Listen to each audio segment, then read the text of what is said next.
Brasil está muito bem posicionado, inclusive lá fora. O Brasil pode estar iniciando um ciclo longo de crescimento de 3%, 3,5%, 4%, 10 anos seguidos. É melhor vocês nos tratarem bem, porque senão nós vamos ligar o foda-se para vocês.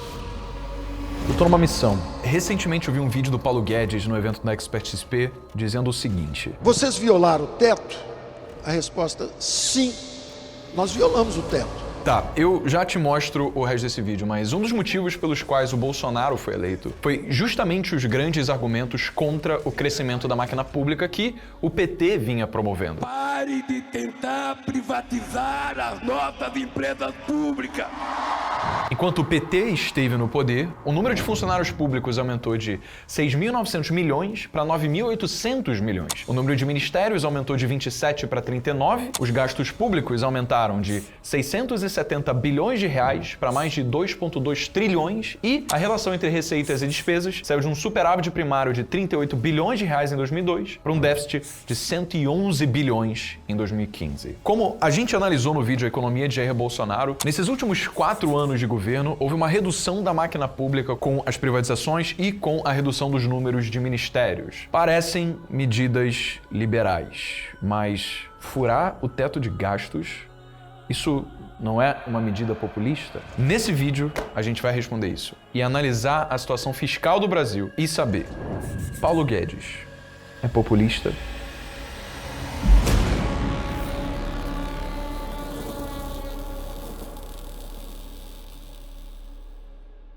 A gente já vai pro vídeo, só que eu preciso te falar uma coisa. Dia 3 de outubro, eu vou liberar gratuitamente um curso sobre empreendedorismo que a gente tem aqui na Jovens.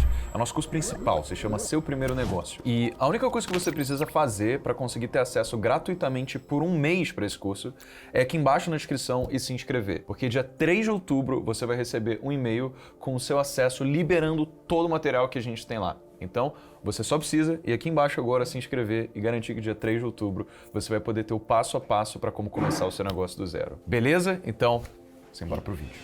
Em 1999, o então presidente do Banco Central, Armínio Fraga, foi participar do programa Roda Viva para falar sobre a mais nova estrutura da economia brasileira, o tripé macroeconômico.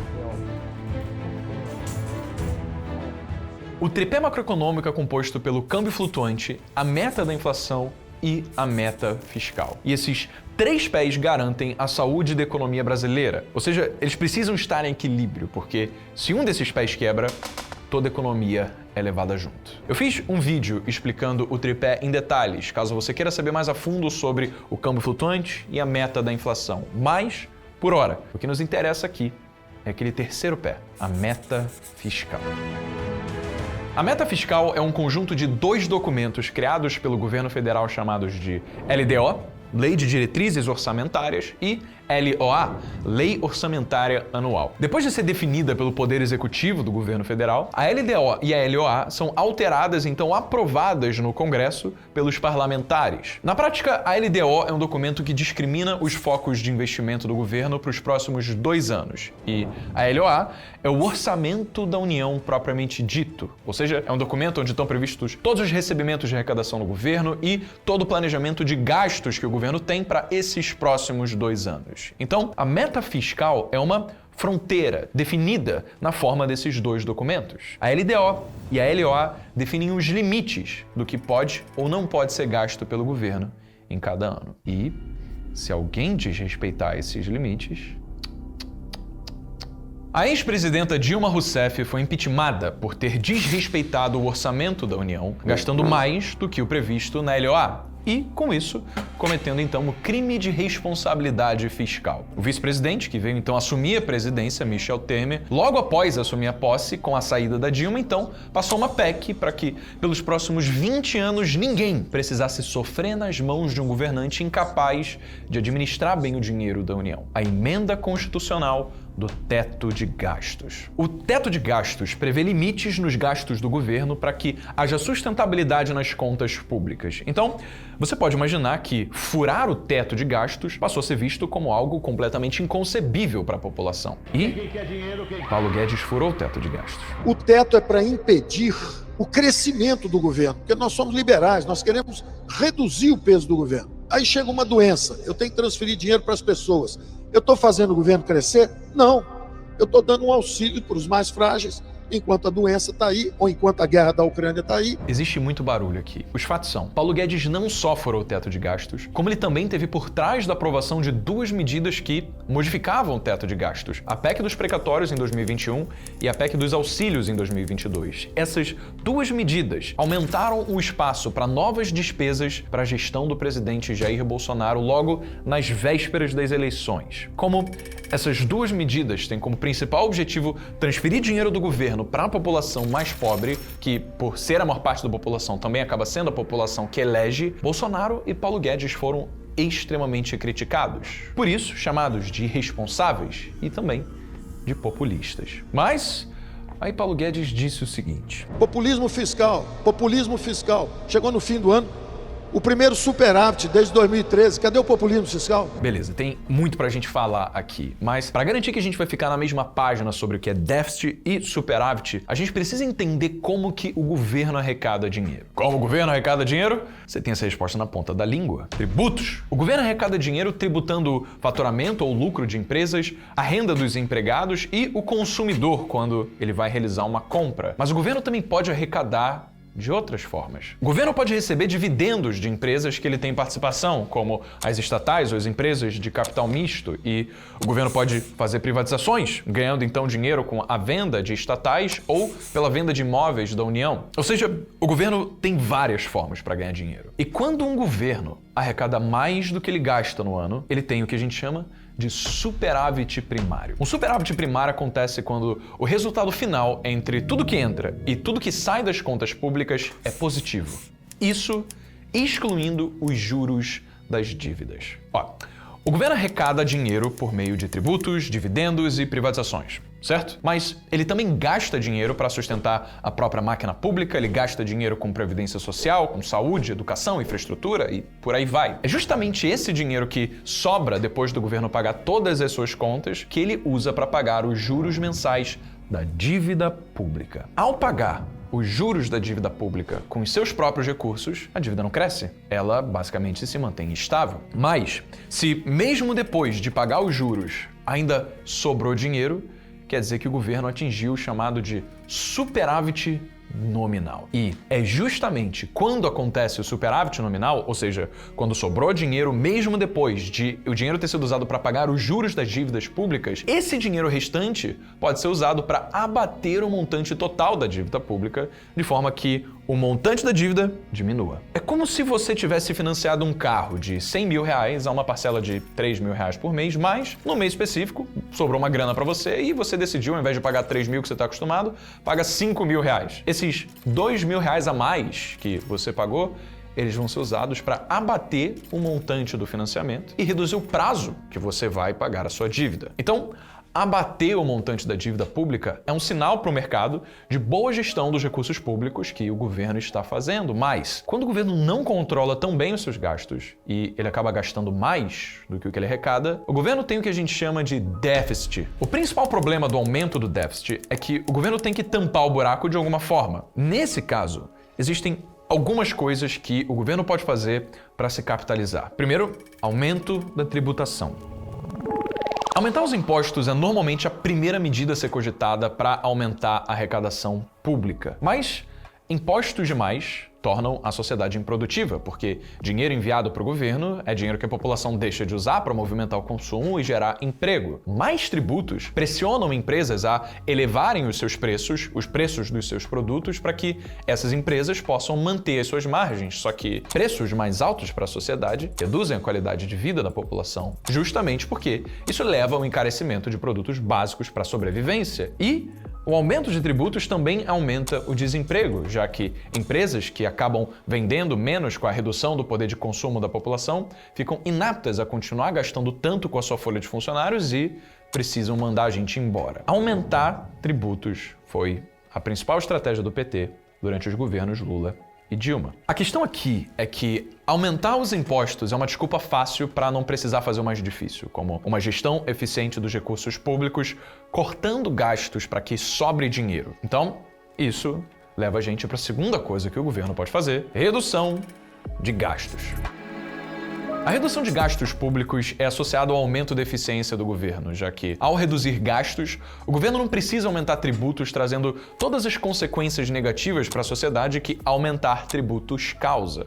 Ou seja, é o melhor que pode ser feito. E, ao contrário do que muitos pensam, reduzir gastos públicos não significa diminuir a verba da saúde ou diminuir a verba da educação. Diminuir gastos públicos pode ser simplesmente reduzir investimentos em frentes que não geram valor nenhum para a sociedade, como, por exemplo, o fundo eleitoral. O fundo eleitoral será de 5 bilhões e 700 milhões de reais. Ou os luxuosos benefícios dos parlamentares. Que desfrutam de um salário de quase 34 mil reais por mês. A verdade é, o Brasil tem o segundo congresso mais caro do mundo. Atrás só dos Estados Unidos, mas o Brasil não é a segunda economia mais próspera do mundo para justificar o tamanho do nosso governo. Ou seja, na prática, a melhor redução de gastos é com o próprio tamanho da máquina pública, automatizando processos por meio de tecnologia, acabando com cargos poucos produtivos e inchados. Enfim, acontece que, realisticamente, os gastos públicos brasileiros vêm aumentando consistentemente de mandato após mandato. Então, apesar de pontualmente a gente ter alguns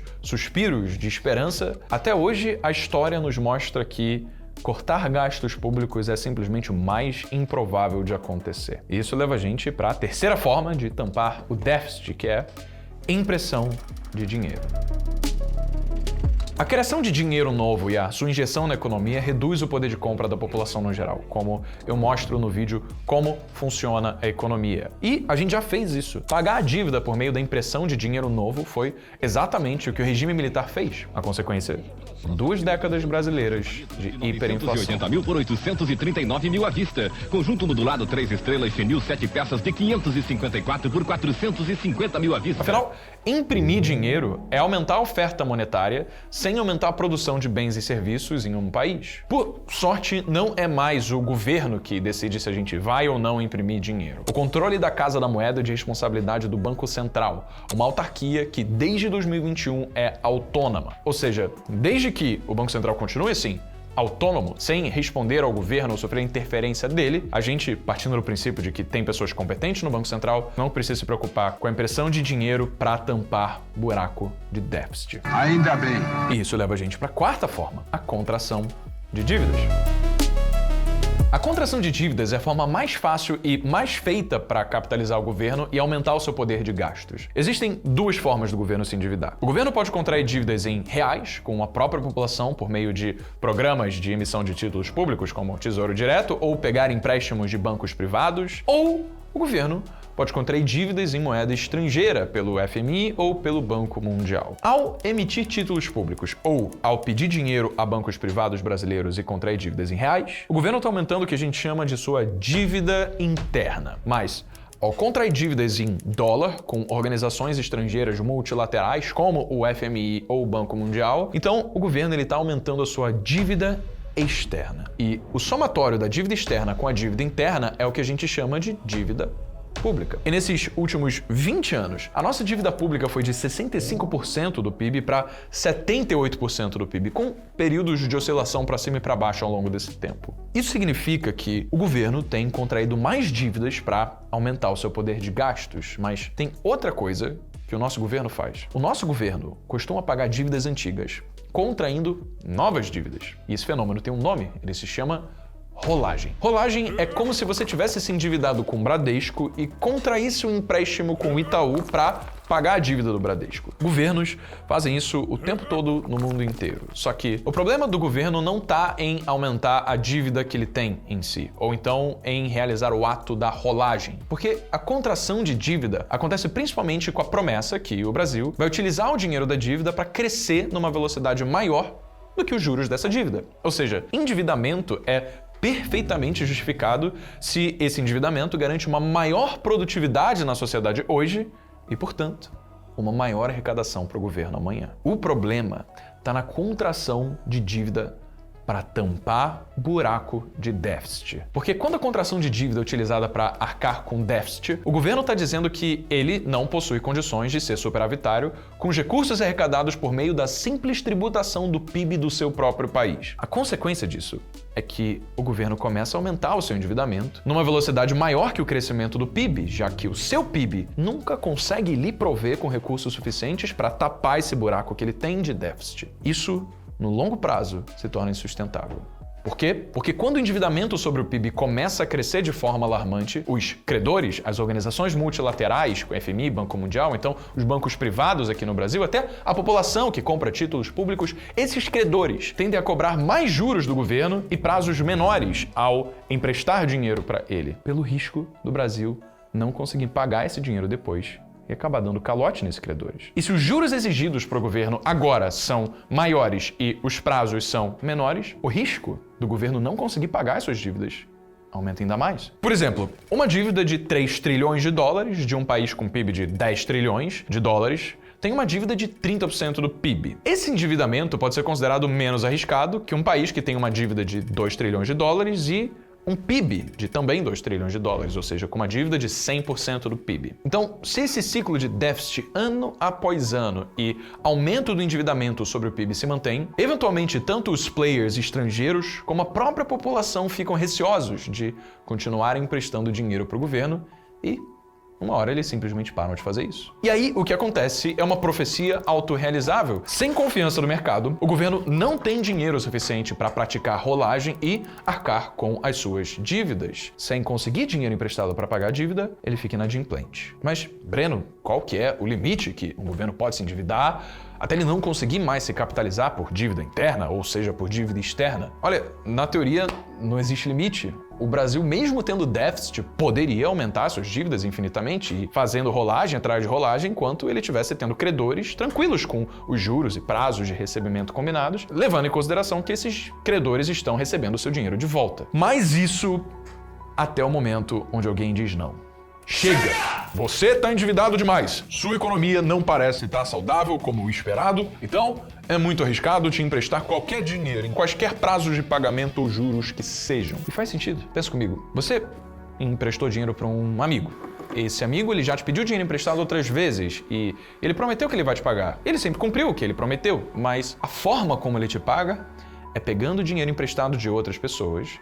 E a dívida que o seu amigo tem, ele acaba aumentando cada vez mais, porque, por algum motivo, por mais que ele sempre encontre a dívida, ele nunca conseguiu gerar dinheiro por ele próprio. Me responde, você continuaria emprestando dinheiro para o seu amigo indefinidamente? Ou você começaria a se preocupar em algum momento? Vai aqui nos comentários aqui embaixo e coloca a sua resposta. E aproveita para dar o like nesse vídeo se até aqui você aprendeu alguma coisa também. O YouTube vê que o vídeo é legal quando mais pessoas estão dando like, quando estão comentando. Então, se você acha que esse conteúdo é importante para as pessoas e pode deixá-las mais conscientes em relação ao governo que a gente está vivendo, que a gente pode viver no futuro, então me ajuda aqui também a poder levá-lo para mais gente. Então vamos lá. Se rolagem para tampar déficit fosse a solução eterna que todo mundo poderia recorrer, a Argentina não teria decretado moratória em 2001, dando um calote de 100 bilhões de dólares no FMI. Em 2008, o Equador também não teria ficado inadimplente com 40% de sua dívida internacional, que foi o equivalente a 9,9 bilhões de dólares. Ou então, a Grécia não teria renegociado para pagar 138 bilhões de dólares a menos do que ela devia ao FMI e à União Europeia em 2010. Então, se o Brasil não pode ficar aumentando a sua dívida para sempre, o ideal é que ele, na primeira oportunidade que ganhar dinheiro, quite a sua dívida. Na verdade, governos superavitários não têm obrigação de quitarem todas as suas dívidas no primeiro momento que eles recebem dinheiro. Eles não precisam quitar tudo de uma vez. Os governos vão pagando as dívidas de forma parcelada, como basicamente a gente faz quando financia um apartamento ou quando financia um carro. Só que governos ainda têm o hábito de fazer rolagem, então eles podem ir quitando dívidas antigas com novas dívidas de forma saudável se eles simplesmente mantiverem constante a sua relação de endividamento sobre o PIB. E também, se o governo acredita que ter esse dinheiro de dívida agora vai lhe retornar em juros maiores do que os juros da dívida, então por que esse governo vai consumir as suas reservas para quitar toda a dívida hoje, se ele pode simplesmente investir esse dinheiro para aumentar o PIB do país, que vai gerar mais produtividade e depois mais arrecadação? Mas como, Breno? Como assim dívida é ruim? Um país endividado não pode ser um país mais saudável do que um sem endividamento? Os Estados Unidos, por exemplo, a maior potência do mundo hoje, tem um endividamento sobre o PIB de mais de 120%. E ainda, justamente por ser a economia mais forte do mundo, é considerado,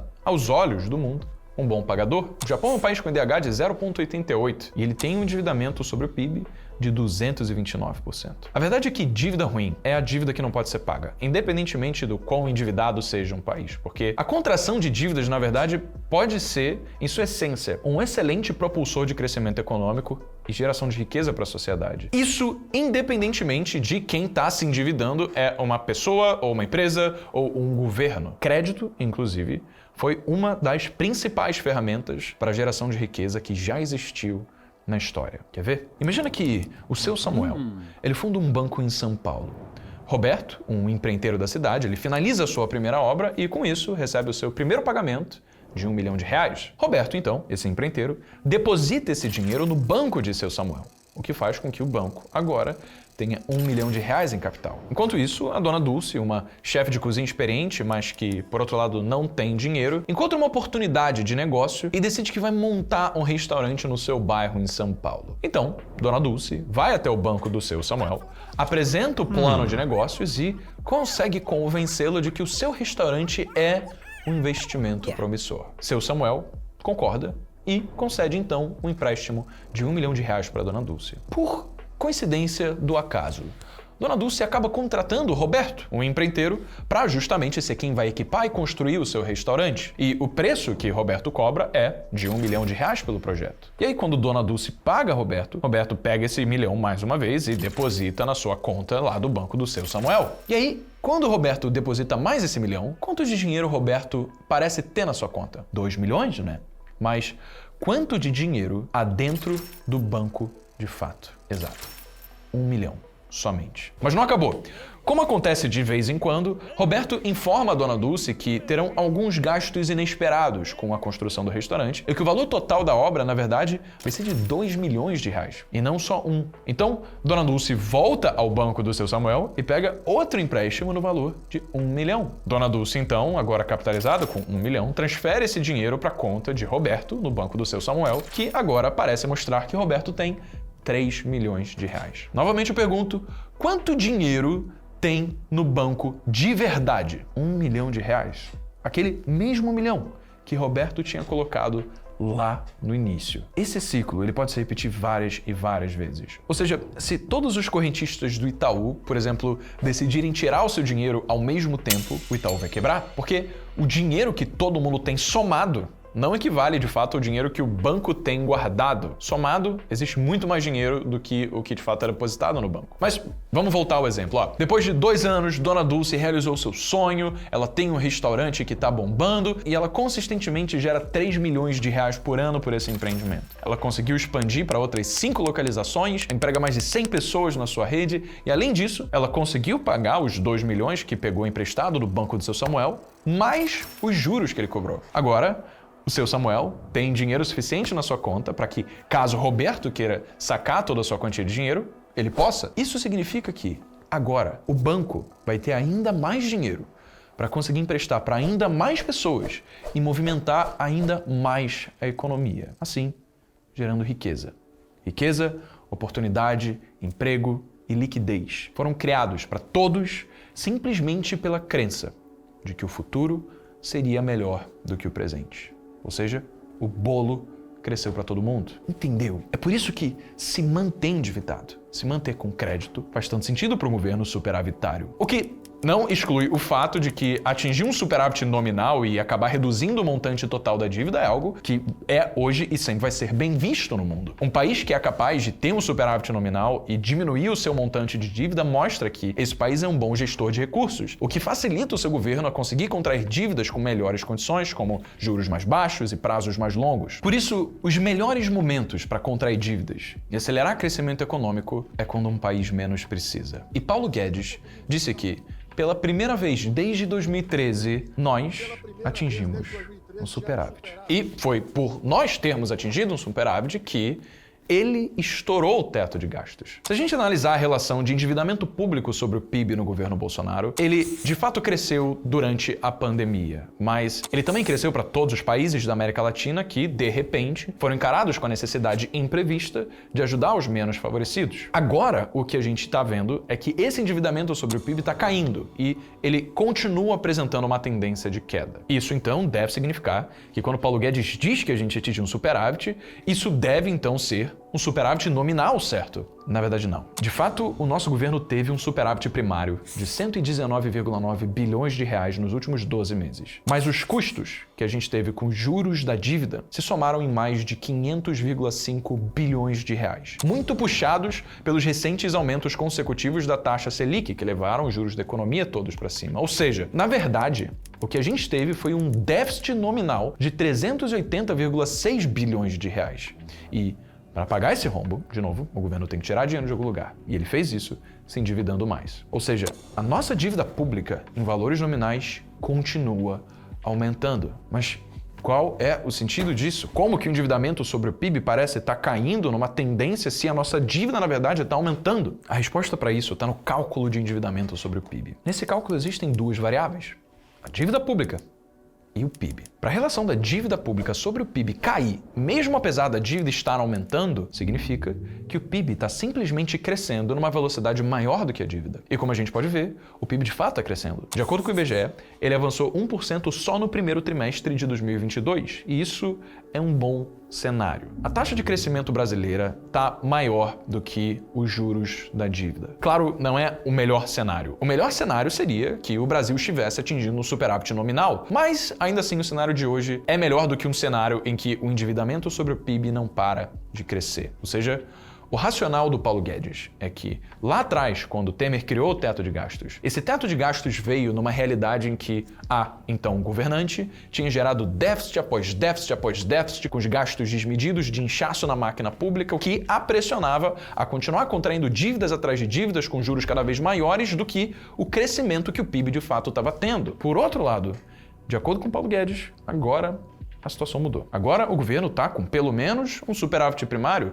A sua dívida está crescendo, mas ela está fazendo o PIB crescer numa velocidade mais rápida ainda, o que está reduzindo o seu endividamento sobre o PIB. Por isso, de acordo com o discurso de Guedes, caso o governo gaste mais, ele não vai estar prejudicando a situação fiscal do país. Afinal, com o Brasil crescendo numa velocidade maior do que a dívida, eventualmente o governo vai estar arrecadando o suficiente para arcar com a totalidade dos juros da dívida, sem precisar contrair novas dívidas e, aí sim, vai, portanto, atingir o superávit nominal. Faz sentido, Paulo Guedes?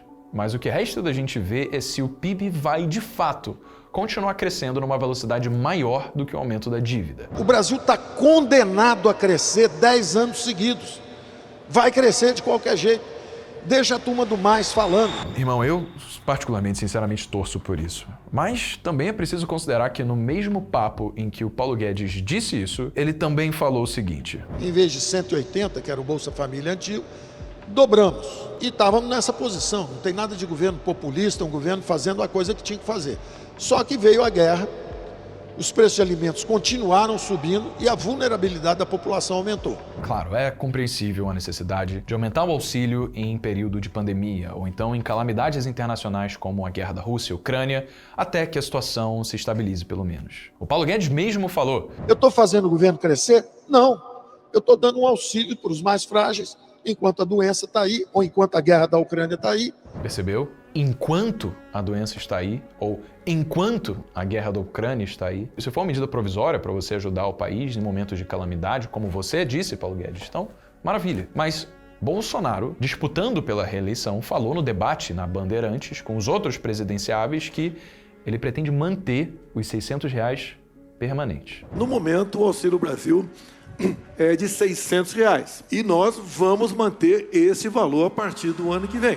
Essa simples atitude de aumentar de R$400 para R$600 de forma permanente o auxílio vai aumentar as despesas do governo em 21,8 bilhões de reais por ano. Ou seja, é um gasto que, mesmo sem pandemia, mesmo sem guerra da Ucrânia, vai continuar sendo tido pelo governo. Eu queria saber se você acha contraditória a política de se dizer liberal sem populismo fiscal, mas ainda manter os R$600 de Auxílio Brasil permanentes em véspera de eleição, mesmo quando deveria ser algo provisório dada a pandemia e a guerra da Ucrânia. A gente vai aguardar o resultado das eleições e depois disso, se o governo atual se mantiver no poder, a gente vai saber o que realmente vai acontecer. Agora, A constante é que a gente deve se preparar para esses cenários. Eu estruturei um treinamento chamado de Investidor em 24 Horas. É um material que não só vai te ajudar a começar a investir, mas que vai permitir fazer isso rápido. Em menos de um dia, você vai conseguir compor uma carteira com 5 ativos, despendendo menos de 5 minutos por mês em só 5 passos. Isso daqui tá no link da descrição para você entrar na página, ver tudo que tem e começar finalmente a fazer o seu dinheiro trabalhar por você, ao invés de ficar dependendo de trabalho pelo seu dinheiro. E isso, finalmente, para fazer com que você tenha rentabilidades maiores do que aquelas que você obtém somente em renda fixa ou na poupança e conseguir extrair o melhor dos mundos, independente se seja Lula ou Bolsonaro que seja eleito. Ativa o sininho das notificações para garantir que você vai receber esse vídeo quando ele sair. Deixa o like nesse vídeo, se inscreve no canal e sem mais, meu nome é Breno Ferruccio. Beijo não é para você, esse é o Jovem de Negócios.